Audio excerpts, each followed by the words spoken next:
The bet. Your friend Marcus has been talking about joining a gym since last November. You know this because you were there in November and December and the 3 Januaries before this one, but this Sunday night is different. He puts his phone down, looks at you, and says, 60 days, I'm doing it. Gym, 5 days a week. Watch. You look at the yoga studio 2 blocks from your apartment, the one you've walked past 100 times. Your coworker has been going for 3 months, and something about her is different now in a way you can't name. Not her body exactly. Something behind her eyes. You say, fine, 60 days, I'll do yoga. Marcus laughs. Not meanly, just the laugh of someone who genuinely cannot picture it. Whoever gets the best results wins, he says. You shake on it. You don't define what best results means. That missing definition is going to cost one of you everything. Week 1, the first reports, Marcus texts you Monday evening at 7:43 p.m. a photo. His gym selfie. New shoes. New gym bag. Expression of someone who has just made a decision they're proud of. The caption, day 1.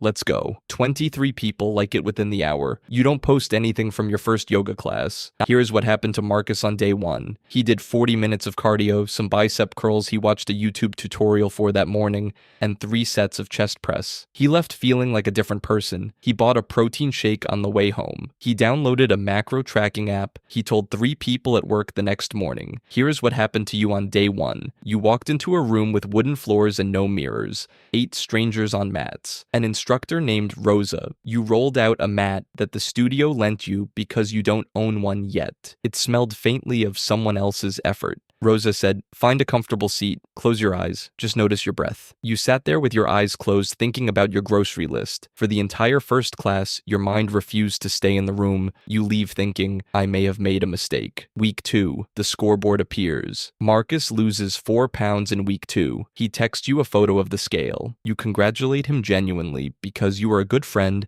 and also because 4 pounds in 1 week is objectively impressive and you have lost nothing except 45 minutes twice a week sitting on a mat. Meanwhile, in yoga, week 2, Rosa introduces you to Warrior 2. You stand with your legs wide apart, arms stretched in opposite directions, front knee bent, back leg straight, eyes fixed on your front hand. Hold, breathe, hold more. After 40 seconds, your front thigh is burning in a way you didn't know a thigh could burn. After 60 seconds, it is shaking. After 90 seconds, Rosa walks past and says without looking at you, that's your edge. Stay there. You stay. You don't know yet that staying at your edge without quitting is the entire lesson, that the pose is just the classroom. You think you're learning to stand in a funny position. You're actually learning something about who you are when things become uncomfortable. But that's later. Right now, you're just trying not to fall over. Week 3, Marcus finds his people. Marcus finds his people at the gym in week 3. You tell Marcus this when he explains it. He says, how's the yoga? You say, I fell out of tree pose and Rosa told me falling is part of the practice. Marcus is quiet for a moment, then, so how is that helping? You don't have a good answer yet. Week 4, the first month ends 1 month in. The unofficial scoreboard looks like this. Marcus, down 7 pounds total, visibly more defined in his shoulders. Goes to the gym 5 days a week with the consistency of someone who has found a new identity. Takes gym selfies 3 times a week. Has strong opinions about creatine. Looks better. Objectively, measurably, photographically better. You, down 0 pounds. Possibly up 1. Can hold Warrior 2 for 2 minutes without your leg shaking. Can touch your toes for the first time since you were 12 years old. Slept through the night 4 nights in a row last week, which hasn't happened in longer than you can remember. Cannot explain any of this in a way that looks impressive in a photo. If this were a competition judged by any visible metric, Marcus is winning. Month 2,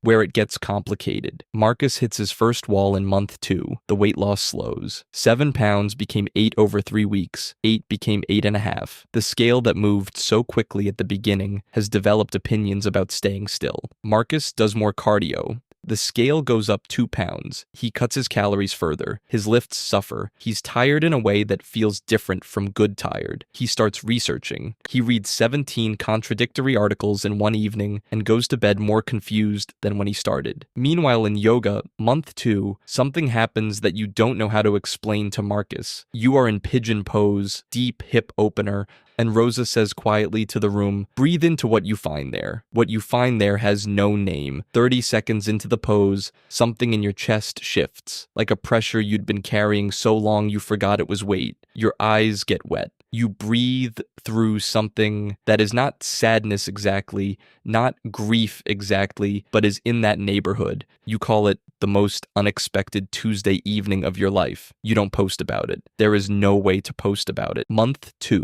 the conversation that changes things. You and Marcus talk on the phone on a Wednesday night. He asks, "Do you feel different?" You think about this for longer than feels comfortable. "Yes," you say, "but not in any way I can explain." Marcus says, "I feel different too. Like I feel strong. I feel like I'm doing something." "Is the weight still moving?" Pause. Slowly. "Are you sleeping better?" Longer pause. "Not really. I'm pretty wired most nights after the gym." You say, I'm sleeping better." Marcus, "Your body is probably just more tired from sitting on the floor." You both laugh. But you think about it after you hang up. Marcus is building something visible. You are building something that doesn't show yet. Month 3, the split. By month 3, you have split into 2 versions of the same person you were in January. Marcus's version wakes up with a purpose that has a specific shape: the gym, the session, the split, the macros. His day has a structure now that it didn't have before. He is leaner. He is stronger. He knows things about his body that he didn't know in January. His 1 rep max, his resting heart rate, his protein intake per kilogram of body weight.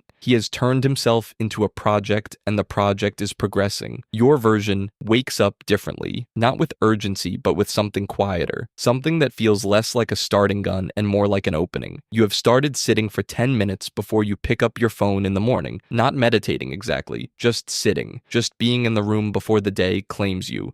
This started happening without you deciding it. You noticed it was happening and decided to keep doing it. Month 3, the plateau and the thing nobody expects. Marcus's plateau deepens in month 3. He's been consistent for 12 weeks. He is objectively, undeniably fitter than he was in January. He has real muscle now, not just the suggestion of it. He can lift things that would have been impossible at the beginning of the year, but the vision he had, the specific body he imagined when he started, the before and after he could see in his head, that body is not arriving on the schedule he planned. He doesn't quit. Marcus is not a quitter, but something in his relationship with the gym shifts from joy to obligation somewhere in month 3, and he doesn't notice the shift until it has already happened. Meanwhile, in yoga month 3, you have a moment that stops you completely. It's a forward fold, basic. You've been attempting it for 10 weeks. Reach toward the floor, knees straight, spine long. For 10 weeks, your fingertips have been hovering 6 inches from the ground, your hamstrings a wall between you and the floor. And then on a Thursday evening with no announcement, with Rosa facing the other direction, with nobody watching, your palms touch the floor, flat both hands, floor. You stay there for a moment in the silence of it.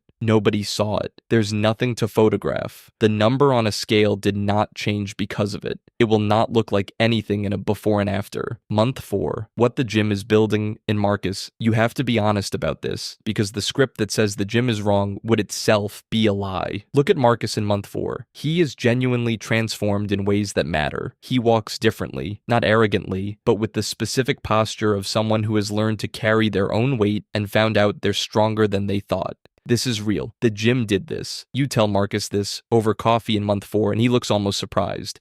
Like he did the thing, but didn't realize what the thing was actually building. Month 4, what yoga is building in you. Marcus asks you a real question in month 4. Okay, but what has yoga actually done? Like physically, what is different? You think about it properly. Your back doesn't hurt, it hurt before. That low-level chronic ache that you'd categorized as just being alive. And now it doesn't. Your posture has changed in a way that 3 people have mentioned without you bringing it up. You sleep 7 hours most nights now. Before yoga, you averaged 5.5 and considered that normal. You are more flexible than you have been since childhood. But then you try to explain the rest. You are better at being still. You have developed a tolerance for discomfort that you didn't have before. Marcus is quiet for a moment. Then he says, I feel like you're describing therapy. You think about this. Maybe, you say, but it lives in the body, not the head. Month 5. The posts and the reality behind them. Marcus's fitness progress photo does well. 12 weeks side by side. The difference is visible and real, and the comments say goals and what's your program and killing it. He gets 200 likes. Someone asks him to share his routine. He writes a long caption about discipline and consistency. You have posted nothing about yoga for 5 months, partly because it doesn't photograph. But month 5 is when the gap between what gets posted and what is real starts to matter. Because Marcus, whose posts look like winning, is tired in month 5. Real tired. You ask him, are you enjoying it? He says, I'm committed to it. Those are not the same answer. You don't say this, but you hear the space between them. Month 5, what your body is doing that nobody sees here is the physical reality of 5 months of yoga that nobody talks about. Your resting heart rate has dropped.